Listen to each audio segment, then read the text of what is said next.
Hello and welcome in to the Fumbling podcast. I'm your host, G-Man, and with me are my co-hosts, the bearded one, Sick Stomach, Hey, welcome, and guys. and the Fin of the Fan, Fin Fan. Hello, hello. Happy Thanksgiving, everybody. It's a bit early, but whatever. Yeah, it's a little early, but Close it's enough. okay. All right. Well, we have some exciting stuff to talk about today. Let's kick it off with what we seem to do on this podcast is coaches. Um, I know that there's a couple stories. One is a rumor, one is a confirmed firing of the Giants offensive coordinator. I have no love for the Giants as I am an Eagle fan. So, I hate to see it, but I also kind of love to see it. So, I mean, that's gotta affect them, right? A team going into a rival game with no offensive coordinator, it's probably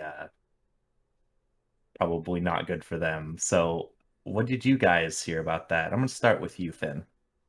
Well, first off, this is your boy. This used to be your guys' favorite head coach, Jason Garrett, who coached for the Dallas Cowboys for like 10 something years before finally being let go. And he gets on with the Giants, and he was supposed to elevate that rookie quarterback, Mr. Daniel Jones. Well, he gets second year quarterback to new heights. Daniel Jones threw 24 touchdowns, I believe it was his rookie year. In 2 years under Jason Garrett, he has thrown 24 touchdown passes or something very similar. I don't remember the exact numbers, but it was obviously a colossal failure. There was a route that was run against Tampa. It was a five-man route, and so you had a guy on the outside that ran deep. You had a guy on the left that ran deep, and then you had all three of the inside guys that ran at the same spot. That's not supposed to happen. That's bad coaching, and it was time for Jason Garrett to go, and that's what ultimately the Giants did. I don't know how it helps them immediately, but it can't get much worse. Their offense is one of the worst in the league, and they're poorly coached. And Daniel Jones certainly has not taken that next step. I know some of it has to do with injuries to the running backs and to the wide receivers, but still, Daniel Jones has to play better than he is. So it was time to move on. Yeah, for sure. Probably cutting their losses. All right. Sick, do you got anything to add on that guy? Yeah, I mean, trying to echo in what Finn said. I know I was watching the Manning cast this last week, and the Buccaneers were playing them, and there was multiple. One, it's fairly obvious, right? Like when you're watching the game and you see uncoordinated plays occurring. But yeah, listening to Peyton Manning and Eli Manning break down some of what the Giants were doing on offense, you could tell even they were trying to hold back of like what the heck are they doing out there? Like they're not. It is not an offense right now. There was a play similar to Finn what you were talking about where the Mayonnaise were just like I don't even know what they're trying to do with that play. Like so I'm not surprised by it. I am a little surprised in the sense that you would think someone of Jason Garrett's caliber would be able to hold that position and be able to bring something to that position. But I don't know whether it's just not a good fit or he's maybe just maybe I don't know moving on, time to move on. But yeah, I'm not too surprised about it. I think the Giants have weapons and clearly aren't able to use them, so they need to find someone that fits a little bit better. It seems like. That Kadarius Tony guy, he is fun to watch. Just watching him, they throw him like a quick screen or even just a 5 yard route, and he was like there were three bucks that missed tackles with his just the ability to elude defenders. Mm. The guy's got a potential and a future in the NFL if they can unlock him and fine tune some of his other stuff. Yeah, for sure. It's kind of one of those things they gotta get that guy out of there and start rebuilding. But All right. Well, let's talk about that other coach that is may or may not be fired. We don't know yet. So I guess there was a story came out somewhere where there was rumors of uh the Bears head coach being fired. Um, and then he came out and said that those rumors are false. Uh, other than that, I have no idea what if they're true or if they're false. I guess we'll pretty much have to see after this week whether those are true. Finn, do you want to kick that off for us? Sure, Matt Nagy has kind of been a colossal failure over in Chicago. They've spent a lot of money, they've grabbed guys, and he's an offensive coach from Kansas City. He was supposed to fix the offense. He was supposed to develop the rookie quarterback in Mitchell Trubisky. And Trubisky, as we famously know, was moved up into the draft to take him over some guy named Patrick Mahomes, over some guy, uh, allegations excluded on this, Deshaun Watson, and they ended up with a guy that they cut after or didn't re-sign after his 4 years. So then they bring in Andy Dalton and they draft Justin Fields, and this offense has yet to be anything resembling an offense in Chicago, and that's a huge problem. So often you are fired for what you were hired on to do, and that offense is just downright bad and shows no sign of life.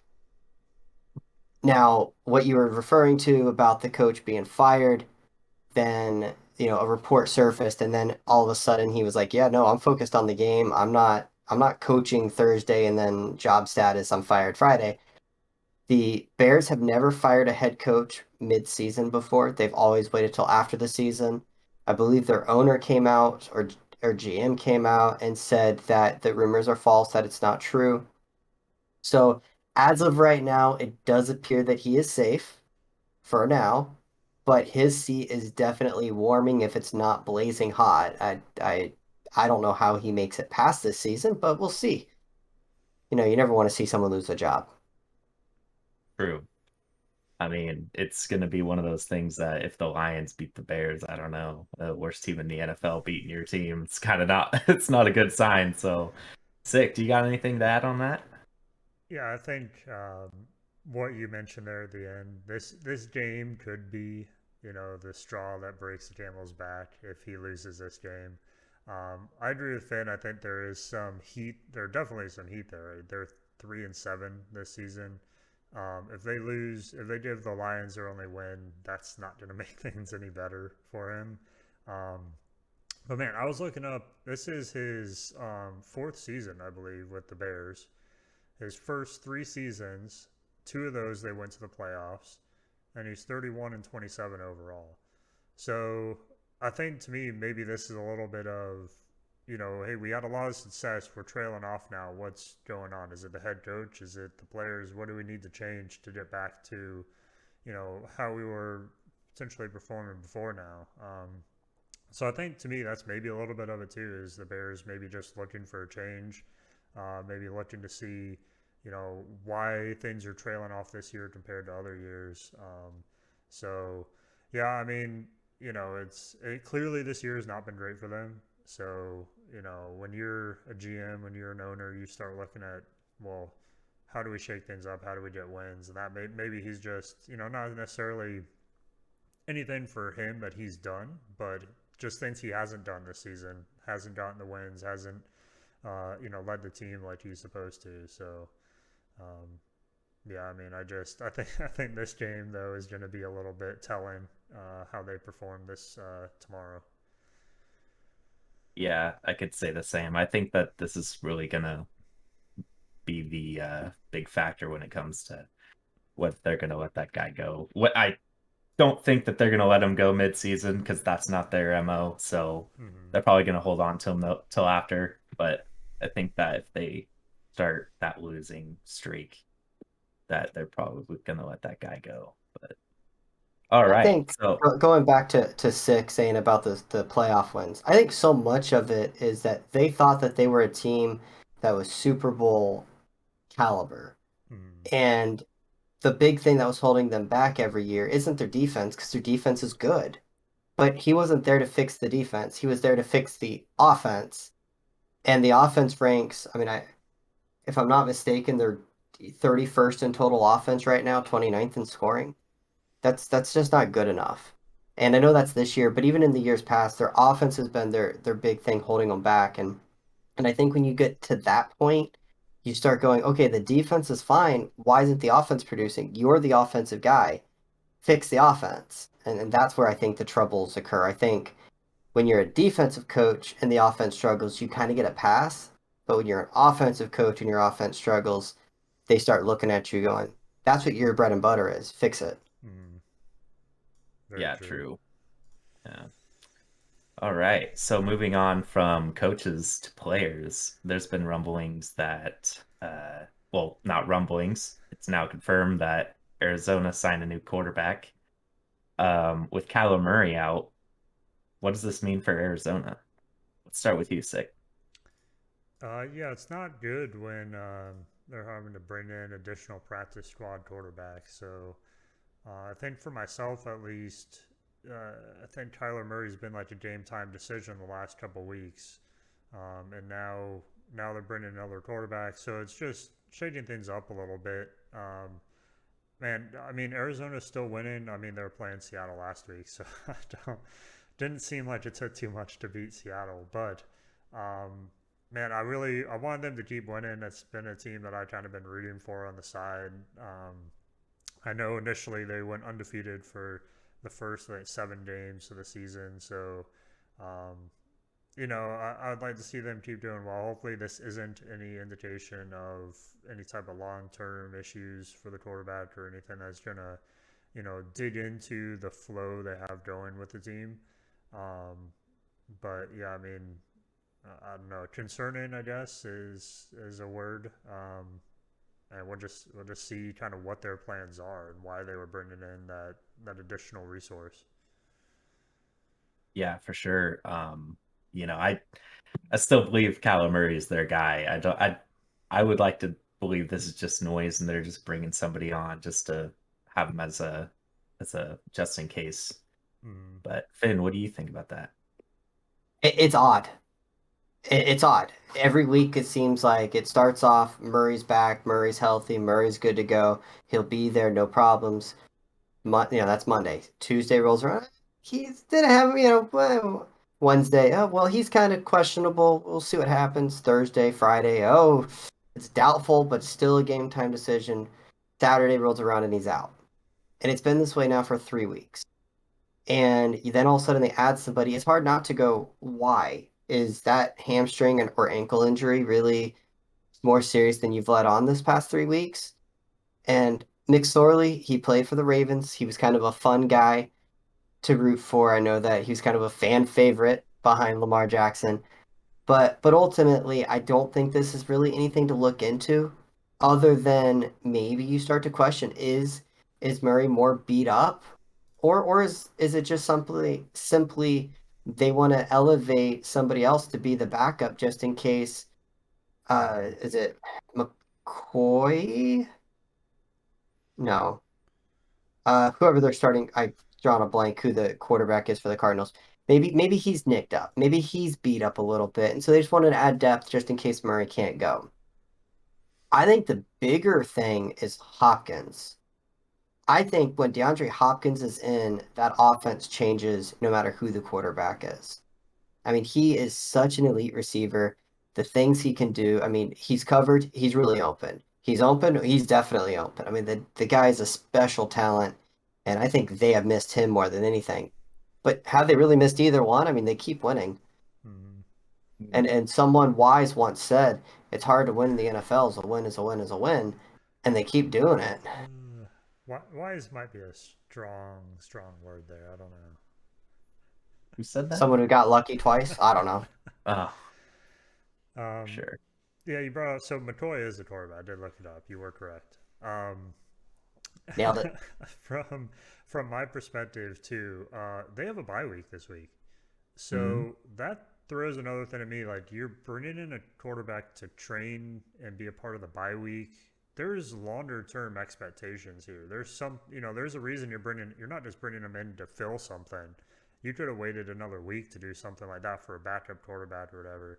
but you're bringing him on a bye week, so 2 weeks of training and being with the team. That speaks to me. There might be something else they're trying to target in there. Yeah, I mean, again, McSorley showed some flashes with Baltimore.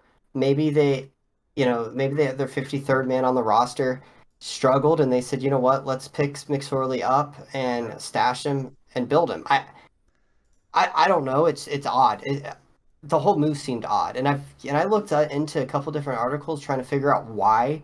Like, give me something more to it than just they hired him, and I found nothing. I found like there were no setbacks on Murray. There were no setbacks on like there's no injury for McCoy. Hmm. There, it just kind of is like, oh, hey, we signed him, but Murray should be back next time for next game. Well, I hopefully, really I don't know. yeah, hopefully that it's just noise and they signed somebody on to have a backup and it's not anything more than that. Because I would hate to see Kyler Murray out of Arizona. Hmm. They're not. Murray is Arizona. Cliff Yeah. Kingsbury came in to coach Arizona because he wanted Kyler Murray. Murray was having an MVP type of year to start the season. They're not. This isn't a move to get rid of Murray by any stretch of the imagination. This would be a move because his injury is more serious than it is, or a move that they saw somebody that they could maybe develop and maybe train as a backup or trade off for a future pick later. I don't think it's anything more than that. But if it is a more serious injury, that now all of a sudden there's cause for concern for Arizona. Yeah, I could see that. All right. So quarterbacks to running backs. I had on this list uh kind of what do you guys think about the best running back so far in the NFL? Um, I it varies week to week, but there's one guy that I think is possibly the best running back in the NFL right now, and that's Jonathan Taylor. That guy, like every week, he's putting up some big numbers, and for the past, well, 3 weeks, he's putting up some big numbers, but 4 touchdowns last game and 185 yards. 5 touchdowns and 185 yards. That's something. I mean, that kid is special. And, with what's that guy who was Eric Henry. yeah, that guy. He hasn't been around for that long. So, somebody's got to fill those shoes. So I know they're not on the same team. I'm saying, like, Yeah, work I wise. think, Yeah, man, he was the entire Colts offense last week, literally. he's he's been the Colts offense for the past 2 weeks, three Yeah, weeks, right? yeah. Yeah. I mean, they destroyed the Bills, but he was the only one with a touchdown. So yeah, I mean, I don't think you, at least the last, if you look back the last 2 weeks, I don't think you can pick anyone besides Jonathan Taylor right now. I think Eckler made a strong choice for himself last week, but most of that was receiving. Most of it was his kind of hybrid role. I think if you're looking straight up running backs, Jonathan Taylor's hard to beat in that slot. Um, I'd still take Derrick Henry over him, but even maybe injured Derrick Henry. But Really? no, he's been destroying it though. You can't take anything away from I him. I just just Derrick Henry's day in day out every single week. Jonathan's done it the last 2 weeks, but if you look at the beginning of the season, he was struggling a bit, especially on the touchdown side. The first couple of weeks, he had the most touches within the red zone and no touchdowns to show for it. I think he's found mm, his rhythm. He's like clearly found something on the offense, but can they keep it up? And then two, they don't have a passing offense. They're not getting anything going and passing. So can he continue to sustain this type of workload and everything else to keep the Colts where they're at? But yeah, if we're looking at running backs, I think those are the two that at least, I mean, clearly stuck out last week. I think Eckler had 4 touchdowns, Jonathan had 5 touchdowns. So clearly they're making the case for us in regards to those two. true. Ben, who do you think's the man in that division or that role? Well, I think when you talk about running backs, I think there are three that kind of come to mind that stick out, right? You've got Derrick Henry, the Titans. When he's healthy and playing, he's just a monster. He's an elite, he's a man among men, which is saying something. Then you look at what the Colts are doing with Jonathan Taylor. I mean, he's just been piling up numbers and stats, and even early in the year, he wasn't getting the touchdowns, but touchdowns are an arbitrary number, right?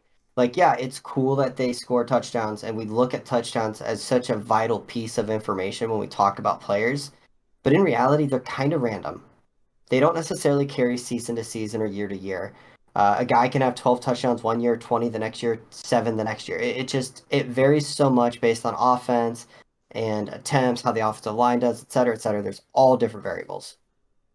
The other guy that people seem to forget, and I think it's because he's kind of on a team that's been a little bit not under the radar, but struggling some, is Nick Chubb. The guy's been putting up this not same numbers as Derrick Henry, but if you look over, I believe it's the last 5 years or 4 years or something, and you look at the most yards, it's Derrick Henry one, Nick Chubb number two. And he's a guy that, based on all these advanced metrics, continuously shows that he's one of the elites. And yes, some of his numbers aren't as good because he shares carries with Nick Chubb Mm-hmm. there. Nick Chubb. Uh, yeah, whatever. I'm getting running. Kareem Hunt, that's the guy he shares with. But Nick Chubb's the guy that really, I think he's the second or third man on that on those of the top three. Eckler, great player, love the kid, great pass catcher, kind of can do a little bit of everything. But I have a hard time saying anything about him being one of the best, as he's yet to play a full year healthy. Jonathan Taylor, I believe, is in his second year. So while doing great things, I need to see more before I say he's the top guy. But I certainly am riding the Jonathan Taylor wagon in my fantasy team. I enjoyed the 56 points he gave me last week. He's certainly carrying my own five start to a 6-5 so far. And he's a great player. But top in the NFL, King Henry is King Henry, Okay. and he's the Titan on the Titans for a reason. He I yeah. yeah, yeah. I mean, you can't really dispute that he should be on the top, but I was just kind of amazed how well Jonathan Taylor's doing. And Yes, yeah, and he's having a great year. I mean, there's talk about him being an MVP candidate. I don't buy it, but he's in it. I mean, there's talk. another thing, Christian McCaffrey, where is he at? Like, he's supposed to be one of those guys that's just like a, you know, set it and forget it running back, but lately he's just average, you know, Injuries, injuries. injuries, and Yeah. bad quarterback play Mm, hurt him. And remember, touchdowns are arbitrary, so he's not getting those big fantasy points, and he's not getting talked about because he's not scoring the touchdowns. Mm-hmm. It's not necessarily because he's not as elusive as a runner or not as good as a runner. He's just not getting the right opportunities to score. true. Yeah, injuries probably hurt him, but he was the man the last couple of years. Yeah, Or, he led them last week in rushing and receiving. He led, so I mean that kind of tells you where that team's at. yeah. And Cam Newton now will steal those goal line touchdowns. He's Mm-hmm. as a running back, as a fantasy football owner, Cam Newton on any team devalues the running back position from a fantasy standpoint because when it's first and goal from the three, you can expect the big bodied Cam Newton to try to run over a linebacker. Mm-hmm. Yeah, the before we move on, there was one other guy which I thought you were going this direction, but DeAndre Swift, I think, is another one that the last couple weeks he's been pretty monstrous, and I think he's the same position almost as Taylor. They have no offense outside of him. But last week he had 136 yards last week and a touchdown. Their quarterback had 70 yards passing. So I mean he doubled the passing yards for the quarterback this week. Um, and yeah, I just want to, like, again, I know I wouldn't put him elite status, but he's someone on my radar that is he's been silently blowing up the last couple weeks. Again, second year player, and if I'm not mistaken, he had kind of a rough first year. Hmm. That's not to say he can't elevate, but when you talk about that elite status, I want to see more than a 1 year wonder. You know, Yeah. Peyton Hillis of the Browns back in 2007, 2008, I believe, had an amazing year. 1 year. I need to see more. Peyton Hillis is the name that G-Man probably doesn't even know. Nope, you're right. So when I talk about elite players, I got to see multiple years, and Swift just isn't there for me yet. But he's a guy that he's a very nice player, very good player, soft hands, can do it just like Eckler, can do a lot of everything. Hmm. Yeah. I just man, I just really wanted to talk about Jonathan Taylor and how he's blown up. But I wanted to give him props, but I kind of disguised it because I wanted to shine on more than just him. But yeah, no. Damn. All right. So we're here on this beautiful Wednesday early to talk about the Turkey Bowl games. And what better way to kick this off as possibly the worst game you could possibly have on Thanksgiving is the Bears versus trash. I'm at the Lions. So what do you I was wondering what your guys' thoughts on that was. Let's start with you, Finn. First off, what better way to do than sitting around a table with all of your family and friends and discussing Boyles? That's right. Tim Boyle, the starting quarterback of the Detroit Lions. What a better way. Can I ask you a dumb question? Now, I understand back in the day, Thursday night football was a special event. It was for Thanksgiving and Thanksgiving only. And then the NFL said, let's change this. We're going to make Thursday night football a thing. Hoorah. Why do we have to have the Detroit Lions and the Dallas Cowboys on every single Thanksgiving Thursday? Don't get me wrong, Dallas is finally having a decent year for once in the last 20, but I don't want to watch them every Thanksgiving. Certainly don't, nothing makes your food digest worse than watching that terrible Detroit team on Thanksgiving. Do we really, really have to have that on Thanksgiving every year? I don't even remember your question. I got on a rant and I'm fed up with that. Fed up with that on Thanksgiving. Yeah, I mean a lot of people are gonna lose their appetite over that game. For sure. You got anything to add there, Sick? I think they're to Finn's point, just keeping them relevant. How else are you gonna? You're never gonna think of the Lions unless you have them playing on a holiday that everyone has to watch them play. So Pretty They much. can get a Barry Sanders and a Megatron. Like they could be relevant. We don't need to watch them on Thanksgiving every Thursday. Who's gonna I mean gather every their Thanksgiving. family around the TV to watch some football and then turn it on and be like, "Yeah, we're excited for the Bears versus the Lions. This is gonna be a great game, people." I guess a counterpoint would be: are you really sitting down to watch the game, or is it on the background? I mean, That's maybe fair. that's a good thing That's to have on in the fair. background. Yeah, that's No, fair. nobody even cares. No, I don't even think But, Detroit fans care enough to but watch that game. do you even care like about the score, really? Like you're just gonna check and be like, "Oh, they won. Cool. Moving on, right?" Dalton So, versus Boyle. That is the game of the year. God, could you Uh, imagine? Jesus. Um, well, there's three of them. Second one, let's go with the Bills versus Saints. Um, Bills atrocious. I'm pretty sure they lost their last two games, or am I hallucinating? last two out of three, I believe. Yeah, I think they got lost. blown Um, out by the Colts. yeah, lost to the Jets, beat the Buccaneers, and then lost to the Colts. Yeah, I don't know what the Bills are doing. Ben, what are the Bills doing? I can tell you what the Bills are doing. Josh Allen is playing what I feared that Josh Allen would be. He's up and he's down. He's left and he's right. The guy is as inconsistent as anybody else.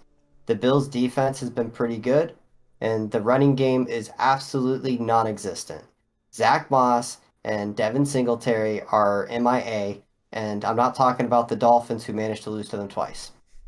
The Bills, I'm not ready to hit the panic button. They're still a talented team, but they better get their act together real quick because they've got two games against New England coming up.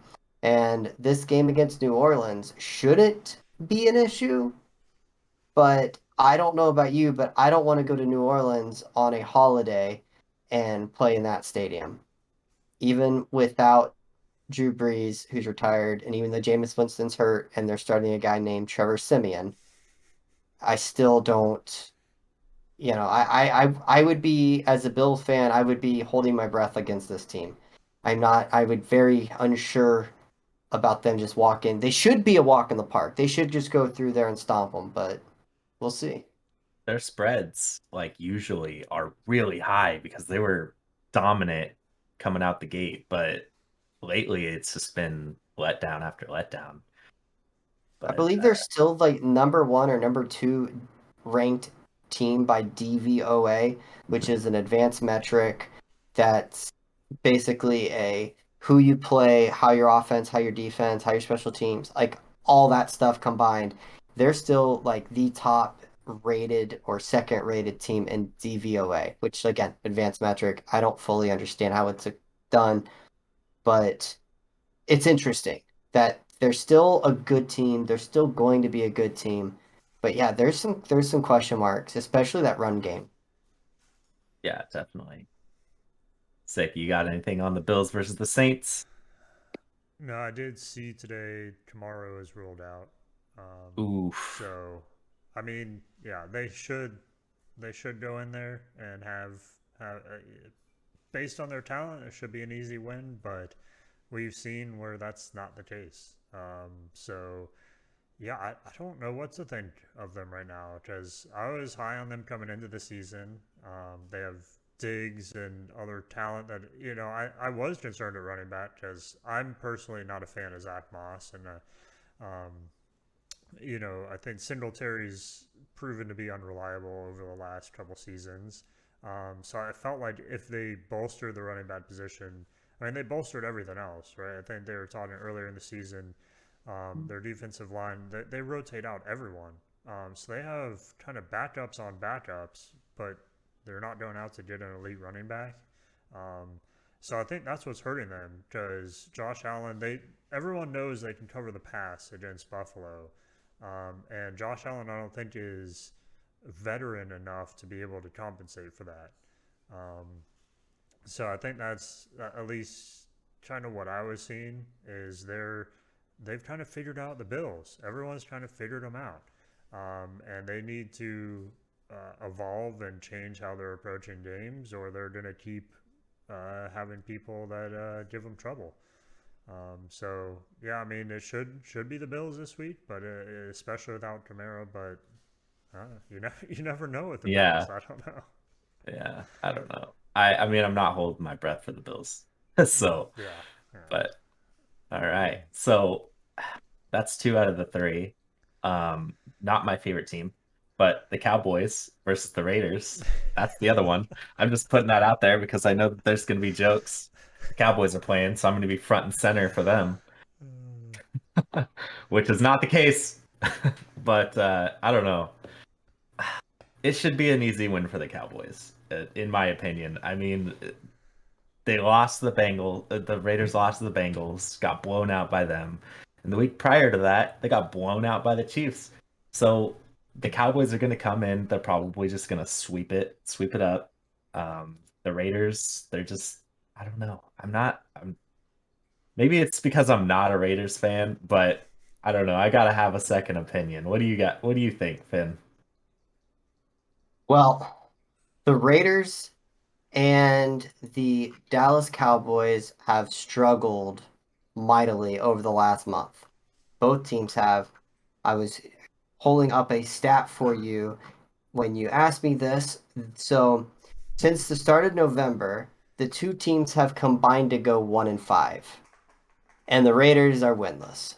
So finally, with the Gruden, with the first round picks being arrested and cut and getting into all sorts of trouble, they finally have kind of gone through this tailspin. Derek Carr's not playing as well as he was, and the Raiders certainly don't look like the team that started off first in their division. But and Dallas certainly cooled off. Now, some of that has to do with the injuries to CeeDee Lamb, with the injuries to Gallup, with the injuries to Ezekiel Elliott last week, to the injury with Amari Cooper out because of the COVID protocol, Dak Prescott getting hurt. So there are some reasons to explain Dallas, but it certainly is a bit of a kind of a head scratcher on that. But I think Dallas walks in home field advantage on Thursday night, get amped, beat up on the Raiders that are in a bigger tailspin, and walk out of there with the win. Anything less than that, and that's going to be kind of disappointing when it comes to just it's just them in general and kind of their outlook on the year. Keep in mind that you now have the Eagles and Washington football team starting to pick up some steam. So Dallas can't exactly continue losing games with knowing that they're going to lock up the NFC East because there's some teams kind of behind them now. True. Well, nothing would make me happier than the Raiders to upset the Cowboys. Nothing would make my Eagles fans happier. So, you know, what can you do? I can hope, I can dream. Sick. What do you got on this team? What do you got on this game? Yeah, I mean, I think we've gone over past couple weeks some of the things going on with the Raiders on the back end. So we kind of knew they were going to fall off, or at least expected them to fall off. But Cowboys are definitely, like we're stating, a little bit more concerning. They've, and I think it is mostly due to injuries, like Finn said. I think across the board, like pretty much their whole offense has missed a game or two due to injuries. So I think it's just them getting back into the flow of things. They definitely didn't look cohesive last week. And I think when I was watching the game last week against the Chiefs, Prescott seemed off. Like he really to me was the reason they lost that game, or at least weren't competitive in that game. He had a couple really bad interceptions and other facets to his game, and I think he's maybe it's some of the weapons he's missing. Maybe it's not having Zeke being up to what he can do. I know even that last game he did come up injured for a couple plays or a couple downs. Man, I just inconsistent right now with the Cowboys. But I think that starts with Prescott kind of getting back to his form. And I think if he can come back, he'll bring the rest of the offense back with him. But I mean, if you don't get the quarterback going, if you don't have him firing on all cylinders, it's going to be tough. Yeah, definitely. Well, that concludes this Turkey Bowl recap. Um, let's go into something we all look forward to is our picks and how we do every week. Um, Look forward to. I don't know about that. Last well, few weeks I have. you know, but we're tied, Finn. We're tied in wins. I can tell you that. So I am 15 and 18. Finn is 15 and 17. And Sick is 12 and 19. Unfortunately, I feel for you. I feel for you. But I guess I'll just dive into the locks of the week. I have the Cardinals over Seattle, which, surprise, surprise, I didn't think I was going to win after I realized Kyler Murray was out. And I was surprised he did it. That team did it. So I don't know. I mean, I'll take the W where I can get it. Uh, Yeah, yeah. yeah. Rub it in that you find out that your quarterback is out because me and Sick both make picks. So you're hearing Lamar Jackson has like the flu, and we're like, yeah, he'll be back, no problem. I wake up Sunday morning only to find out Mr. Lamar Jackson is out due to illness. And immediately I wanted to go look up the odds because I want to know what that line shift was because I think it's ridiculous and unfair that we get marked down at -6 when we know that that was not a -6 on the You record locked books. it in at -6. You locked it in at -6. When you go on this podcast and you say, this is the team I want over this team, and you locked it in. So you have no excuse, sir. I I locked it think in. You locked it in. I think Sick and I should be able to vote on this one. What do you think, Oh, Sick? okay. Yeah, we do majority rules. Yeah. Yeah, absolutely. We're a Oh, democracy in this. oh, okay. So then I vote that I didn't really pick the Lions. It was reverse psychology, Oh, and okay. I get a straight 3 wins this week. So the Baltimore game against Chicago, Baltimore without Lamar Jackson just looked beat up. They just did not look like a cohesive team. They didn't look like a team that was any good. And Bears lose Justin Fields. Andy Dalton comes in and immediately throws like a 51-yard bomb for a touchdown. Then Baltimore takes the lead after kicking some more field goals. And with a minute 40 left, it's 4th and 11. 4th and 6. There's a false start to make it 4th and 11. And Andy Dalton hits like a 60-yard bomb to take the lead. And it's nuts on Twitter. Everyone's going crazy. And then the Ravens go right down the field and end up winning the game, but they don't cover the 6 points. And we know how much Sick loves the spread. And without Lamar Jackson, Baltimore Ravens fall short of the 6 point cover. And therefore, Sick and I do not get a point thanks to the lackluster performance of their backup quarterback. And that's all I'm claiming. You probably wouldn't have picked them if they you knew Lamar Jackson was out, but You're right. so Sick. sick. Would you have picked him if you knew Yeah. Jackson was out? Not at that spread. No. Oof. No. I would That's have. a Yeah. touchdown I No. would have spread. still picked them to beat the Bears, but not at more than six Yeah. points. Like on a 6 point. 3 point spread or something, or a 2.5? Absolutely. A 6? No, I'm good. Hmm. A 1.5 at least. Give me a 1.5. Oh man. Yeah, that was a shocker right there. But well, we can go into our upsets, which I actually, you know what? We could just go into our team picks. We Oh, don't no, need no, to no. talk Let's about talk the about upset. upsets. We No, don't we need Let's to can. talk talk about about the Yeah, upsets. upset. yeah. We don't need to Because talk about the upset. So, Uh, so, so, anyways, I want to recap last week real fast for G-Man sake here. I was uh, reading an injury report no, and I no. said, "Hey guys, did you know that there's a guy named Tim Boyle in the league?" And G-Man goes, "Huh," or something to that extent. And then I ask him, or then we ask him, I don't remember who the host was, about his upset. And he goes, "The Detroit Lions." And I go, "Did you not hear me? Tim Boyle is their starting quarterback." to be Well, fair, they weren't that far off. They only They were lost by 3. 3 points away. do They were we three really want to points say be away. fair though? No, G-Man lost. It was a He, 50-50 shot, and they didn't take it. So, I don't know about 50-50, but G-Man. Anyways, did you get a uh, point? Who did you no. pick and what point? And did you get a point? I picked the Lions, and the Lions are 0-9-1. I don't know if they'll ever get a win. Like, I think you could just lock down the Bears this weekend, or this week, tomorrow, actually. We just talked about that, but lock them in because I don't think Detroit is winning one game. They're Cleveland Browns. What the Cleveland Browns were. They're gonna have a parade in their own city about how much they lose. Um, and I'll lose right along with them because I keep picking them to win and they never do. So yeah, that's all I got for that. Just don't. Well, I mean, let's not talk about my embarrassments. I mean, you're picking the Cowboys over the Chiefs, sick.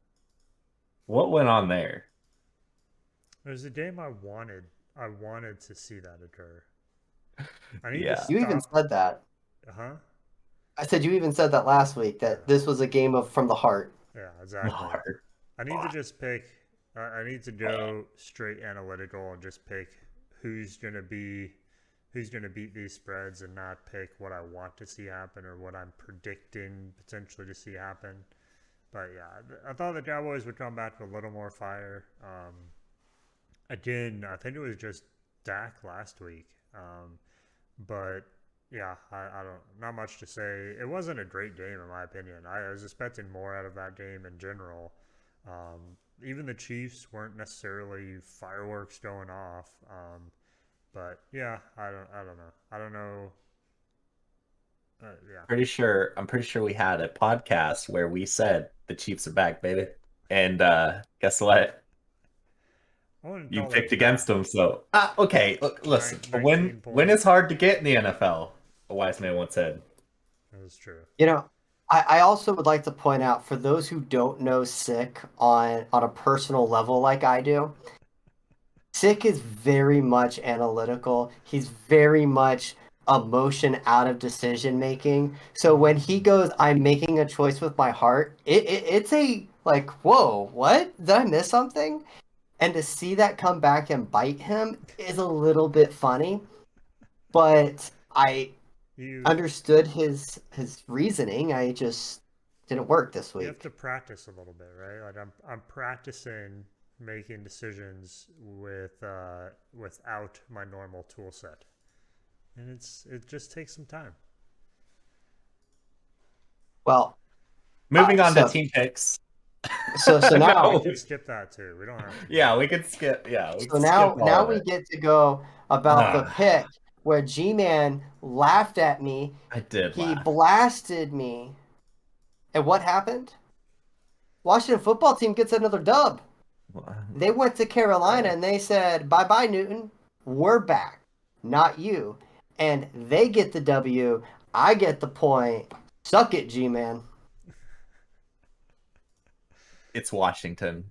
I don't expect much from them, but that win surprised me. That win They did beat the surprise me. Bucks. They did Then beat they turned Bucks. around and beat the Beat Panthers. Carolina. I need them to go down, not up. With our win over the Saints, man, I just need. Man. Well, that was a win for you. Let's talk about our teams. Now that I mentioned, I guess I'll go first because I did mention my team just a second ago. So, Eagles decimated the Alvin Kamara-less uh Saints.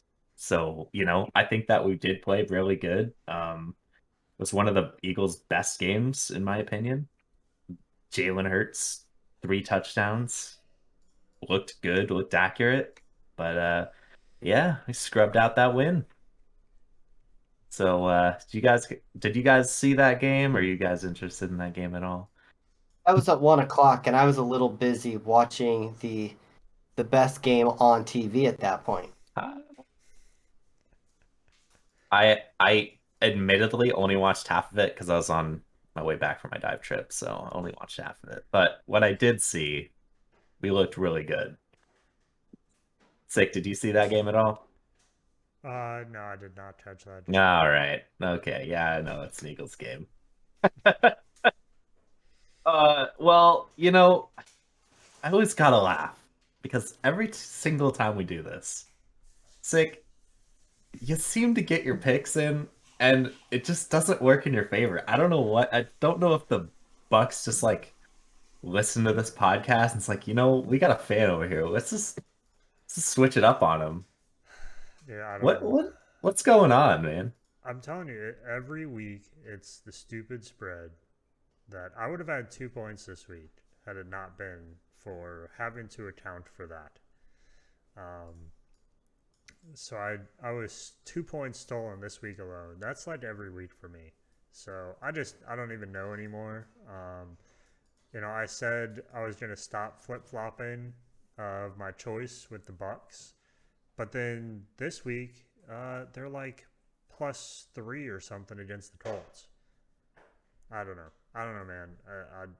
I hate. I got it. I just want to pick if the Bucks are gonna win or not. Just get rid of this whole nonsense. Well, listen, what your saving grace, I'll tell you right now. You get a coin, right?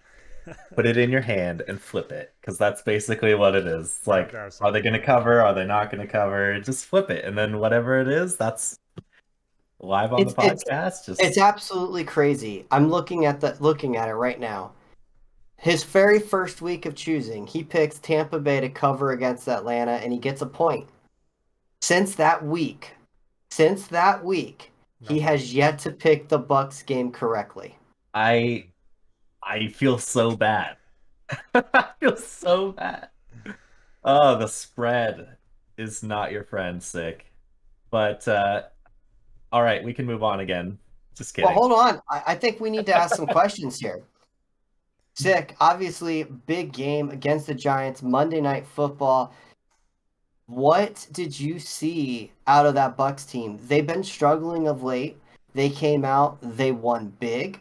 They kind of dominated from start to finish. What was the difference in this game?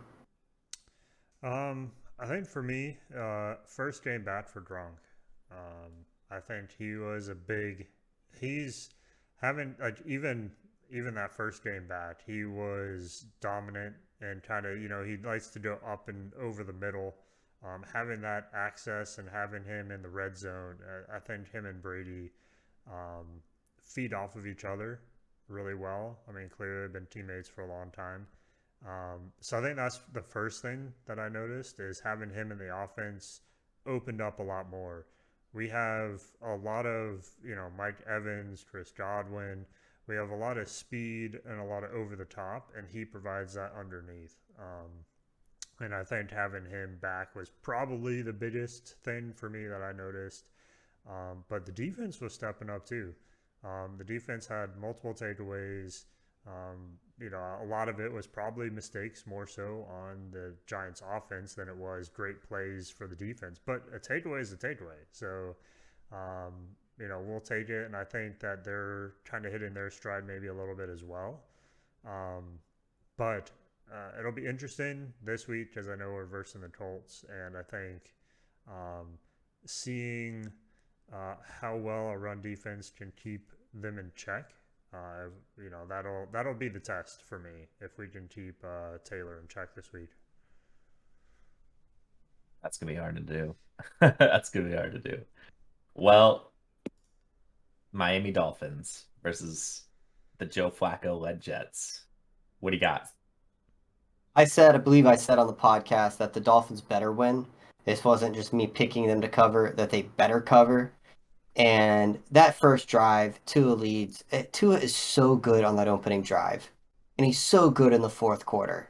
I just wish that he could be that same player second and third quarter. I don't know if that's coaching, if that's him. What is going on? They kept it way too close. The defense makes the plays. Tua he throws a bomb 52 yards for a 65-yard touchdown pass, 52 air yards. Tua looks good. He has a great end to the game. They put on their 4-minute offense. They win the game. They cover outright, and that is important. And while it was not the prettiest of games, I still want the coaching staff fired. Bye bye, GM. They got the job done. And that's all you can ask for when it comes to the lowly, pathetic, sorry, Kevin, New York Jets. Yeah, I would have been shocked if Miami didn't beat the Jets at this point. I mean, Miami's kind of picking it up, if you ask me. That's 3 in a row. Yeah, look it up. You got any input on that game? Like, No, I'm just glad they no? won because I didn't want to see the text messages from Finn if they ended up not winning that game. Yeah, no Yep. joke. I was pretty Well, quiet this week. yeah, true. Well, we got those were last week's picks. We can forget they ever happened. Perfect. We got a new week, guys. A new week. We're doing it early, so we'll have every game to pick from. Oh boy, was it a tough picks. Tough picks like every week. But yeah, I mean, I'll have to start it off with my picks, which is Baltimore Ravens beating the Browns, and it is a 3.5 point spread. So I think they are going to cover. Omar Jackson, I'm pretty sure is back, and it's at home in Baltimore. So there's no reason why they won't run over the Browns. Do you think I'm wrong? I Sick. looked at that game. Yeah. I did. I did. I didn't pick it, but I certainly looked at it. I think that the Ravens are the better team. I think the Browns are a struggling team. They do get some of their guys back. They get Kareem Hunt back. I believe they're getting someone on the off the line back. But Baker Mayfield is beat up. They've been kind of an underwhelming team, and they're kind of up and down, right? They can play with the big boys, and yet they lose to the bad teams. I don't trust anything when it comes to the Ravens. I don't trust anything when it comes to the Browns. So I stayed away from that rivalry game, but I understood your logic. Yeah.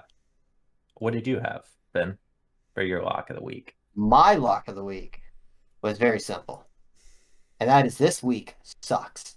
I scoured this. I read the lineup. I looked at the lines, and I said, I don't know what to do.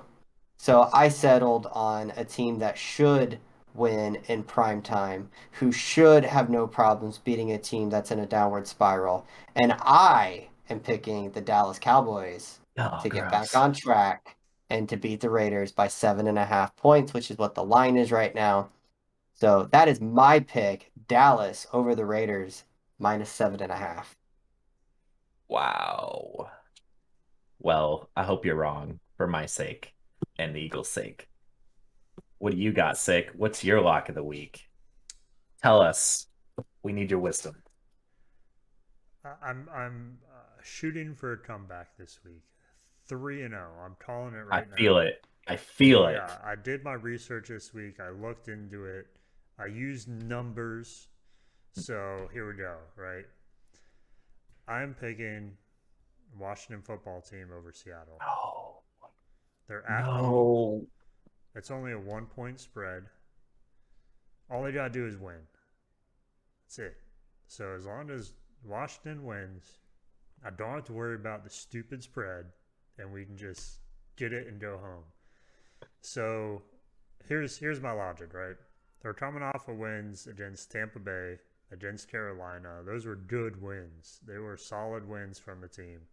Seattle's coming off of a couple horrible losses, even with Russell Wilson back. I don't think they're going to have what they need. They have one touchdown over the last 2 weeks. They last week they lost to Arizona without even Kyler Murray. So that is my pick. Washington over the Seahawks. Well, I looked at that game. I don't know, man. I didn't want to touch it. It's so dicey. I Finn's don't know. holding something back. Yeah. What do you That got? game, there's so many games this week where like 1 point or 2 point spreads. Like there's so many evenly matched teams. Like the good teams are playing good teams and the bad teams are playing bad teams. And I looked at that game and I went, the moment you pick against Seattle is the moment that Seattle figures it out. And I just couldn't get myself to pick against Russell Wilson, even though Russell Wilson's been bad the last 2 weeks. I don't. I I, I agree. I think the same thing, but I just don't think an away game after the way they've been playing. I don't see them picking it up this week. Washington's got all the momentum. I Yeah. mean, they haven't just won games, but they're doing it in fun fashions, which elevates teams, hypes them up. And I mean, I'm not a big believer necessarily in momentum, but they got it. If it's a thing, they've got it. Hmm. Yeah. Well, I hope you squeeze out that win. I hope you squeeze it out, okay? Not for the team's sake, but for your sake. I'd hate to see Washington win, but if they do, I guess I guess it is what it is. I need Hmm. you to come back. I need you to be in there with the 15 points that me and Finn got. You're kind of slacking a little bit down there with your 12. I need you to use some I am analytics to get missing. it up. I think I'm missing 2 points due to bye week Oh, yeah. and a Thursday True. night game. So I am a little True. bit behind, but Yeah, that's I'm right. still three wins behind everyone. True. Well, we have our upsets of the week, gentlemen. And I guess I will go first again. But I hate hate picking upsets because every time I pick upsets, it always lets me down. But this week, I have, in my opinion, a pretty solid one. It's only a 3 point spread, and that is, oh, even though we don't go by the spread, but still, Minnesota Vikings over the San Francisco 49ers. I think that is a shoe-in for Minnesota. I think that Minnesota has it in the bag. They went toe to toe with Green Bay last week. I think that this week they've got it. I don't see them losing to the 49ers.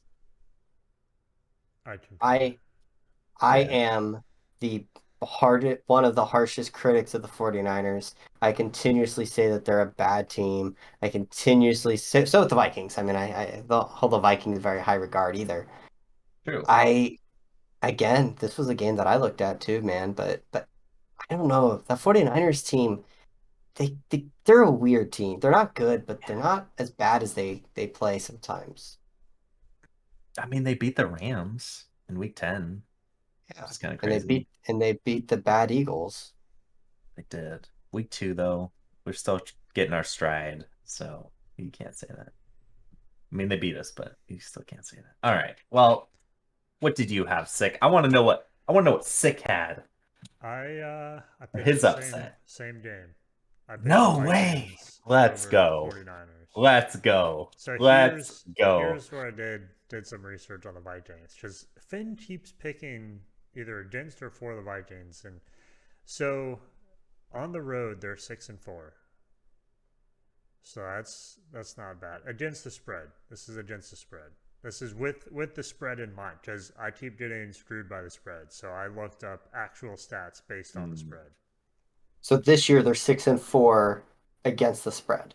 Yes, Yes, but we don't Okay. do the spread in upsets. and as underdogs against the spread, they're 4-1. Oh, okay. I see what you're As road underdogs, they're 4-0. doing. And when the spread is less than 4 points, they're 5-1. That's against the spread numbers. So like they're Yeah, so it's starting not games outright for winning. It's not yeah. outright But I winning. like but I like where you're going with But this. they're like 100% win rate against the spread on the road as underdogs. Hmm. So I'm liking the odds. It's only what it was like a 3 point spread or something, I 3 point. believe. Yeah, So all I gotta do is make up one field goal. We got this. Me and G Man we got this. We right got in the this. As Vikings to long, the top. okay, we got this. As long as we know what Finn picked for his upset of the week. What do you got, Finn? I do not have the Vikings. You guys can Perfect. relax. Perfect. I My heart hurts. I looked at this and guys, I want you to go ahead, mortgage your future, get as much money as you can. I want you to put it on this team. This is a guaranteed win as an upset. And if I'm wrong, ask G-Man, he will give you 100% of the money you lose back. If that is not real, do not do that. I believe that if there is something that's going to happen, it's going to happen this week.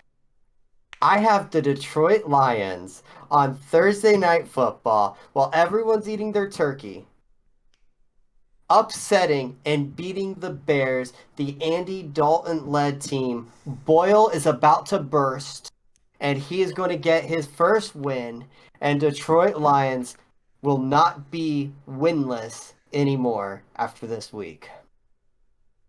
And I am not confident in that at all. Listen, I wouldn't have done it.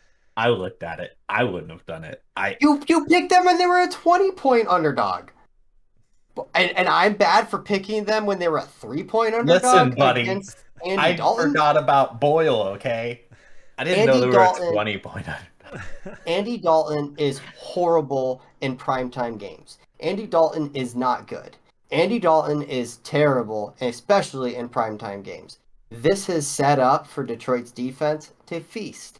The offense doesn't need to do much. Just hand the ball off to DeAndre Swift, let him do the Swift attack and run down the field for a 100% hit rate and just get that dub, walk out of the stadium. Then they can go see their friends and family and eat some turkey and some green bean casserole and maybe a pie.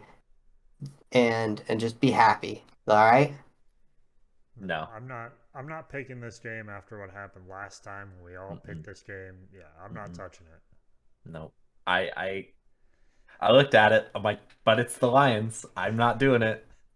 I wanted to double down. I really did. I wanted to double down. I'm like, you know what? Maybe this is the week. This is the week that the Lions are gonna get their first win. And then I was like, wait, oil, oil. Oil is Nah, bursting, my friend. no, he's not. No, he's not. If you get this win, I will sell my shares of the Fumbling Guru stock that I have. All of it. I'll sell it all in. Just a reminder, um, we still are selling these. Oh, $300 a sweet. pop. We That's have great. 300,000 of them. God. Okay. Uh, well, this is probably my least favorite, most nerve-wracking part. Is where I gotta pick my team on if they're gonna win or not. And uh it is a rivalry game against the Giants, if I believe. And I don't know, man. I just don't know. It's a 3.5 point spread. I got the Eagles winning over the Giants against the spread. And they're missing their offensive coordinator. They just lost to the Buccaneers blown out. Eagles are on a 2 game winning streak. And if I'm not mistaken, is this at home? No, this is away. So, but still, I don't know. Uh, I think my odds are good here. I think the Eagles go in and they upset the Giants. Or not upset, but they're gonna beat the Giants. And I could take that one to the bank. Do you guys think the same? Or you think I'm crazy? Yeah, I mean, the only thing that worries me is it isn't a home game, but I really don't think it'll be much of a contest for him. I mean, So, we blew up the yeah, Saints, but they we. didn't have Kamara, but still it's supposed to be one of the best rush defenses, Mm-hmm. and we took Yeah, them to school. So yeah, I think they were number I one don't know. against rush defense. Hmm. They were Giants aren't were. good. Yeah, Yeah, yeah. I don't know. Giants just aren't good. I have a hard time betting anything for the Giants. So yeah, I flip a They coin. haven't been good in years. All right, let's wrap this up. Eagles for the win. Finn, Dolphins. What do you got? So Miami is facing the Cam Newton-led Carolina Panthers, who just lost to the Washington Football Team. Cam Newton last played the Miami Dolphins when he was with the New England Patriots, and the Dolphins crushed him. Cam Newton is not the quarterback that he was when he was an MVP candidate with the Panthers. There's a reason why he was a free agent for a while. He's a big body and he's a good player, but he's not an elite player. But neither was Joe Flacco. I thought long and hard about this pick because the Dolphins are 2 point underdogs at home. And I just don't see a Cam Newton team beating Miami. Not the way this defense is playing. I don't necessarily believe in the offense of Miami, but don't see them losing to Cam Newton. The Panthers defense is scary. McCaffrey's great, but Newton just isn't the player that I think that some people seem to think he might be. And I think Miami squeaks out a win, by a field goal or something like that. Anyways, but I certainly keep it close. So I have Miami covering the Panthers at +2. I don't hate it, but I don't really like it. You don't have to. uh, By the right. way, if Miami can win this game, and this is a kind of a big game for them because their next two opponents are then the Giants and the Jets. So if they can win this game, they have a real shot at getting back to 500. So this is kind of an important game, whether the players kind of realize it or not. But I I I have Miami. I'm not I super guess confident, but for your sanity, I hope they win. thanks, man. For your sanity, I hope they win. Well, we have one more game, sick. What do you, Bolts? I'm very interested to see if you think you could pull out a win there. Yeah. So this is another. It's gonna be interesting. Um, so I was taking a look at this game. I mean, we talked about the Colts earlier today. They're all rush. They can't necessarily get much going on the passing game. I would equate them similar to the Giants last week, with of course, a rusher that's on fire right now. But if we can do the same thing we did the Giants, force them to make some passes, force their quarterback into situations, I think we'll have the same turnovers that we were seeing. Um, but that all starts with containing Jonathan Taylor, making sure that he doesn't run over our defense. He isn't, going to take them to victory. So if we can contain him, we have a shot. And I don't have necessarily. I think our defense is capable of it.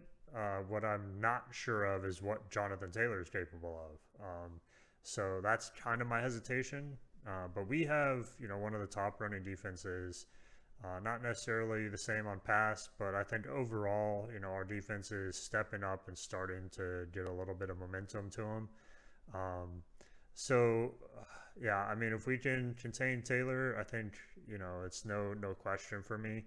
And ultimately, I do think that we can do that. So I'm gonna pick them to outright win. I'm hoping our offense can keep up, even if Jonathan Taylor does go off. I don't think Jonathan Taylor can keep up with all the different weapons that we have on offense. So ultimately, yeah, I think even if it does become a shootout, we'll still overtake them. And I picked Tampa Bay to outright win, cover the spread. Yeah, that's my pick for this week. I guarantee they'll win by like 2 points, and we'll still miss a spread somehow. But yeah, Do have a question for you. Two questions, both involving injuries. Do you know if Antonio Brown is back yet? I haven't seen anything this week, but I wouldn't think so. Um, I know And there's a couple questions around him too, not necessarily just injury related. and the other question I had, which kind of goes to that rush defense, which is a huge piece to this Bucks team right now, Hmm. is do you know the health of Mr. Vita Vea, your defensive tackle? If Yes. he's out, Hmm. that opens the door for Jonathan Taylor. Yeah, I haven't seen if he's out quite yet, but I know it was good news. They were expecting, I guess, a tear, but it was just a sprain and a bone bruise essentially of his knee. So I don't think it wasn't anything long standing. So that was definitely good because he's a major component um, of that defense. But um, I haven't seen if he's actually going to be playing this week. So I just was asking. I think in terms of who is an important piece to a team, Vita Vea seems to be maybe the most important piece to the Bucks defense, and especially as a run stopper. He is so big, so strong, and without him, it does open the door for Jonathan Taylor a little bit more. But it's Hmm. so tough. I mean, that's one bad thing about doing a podcast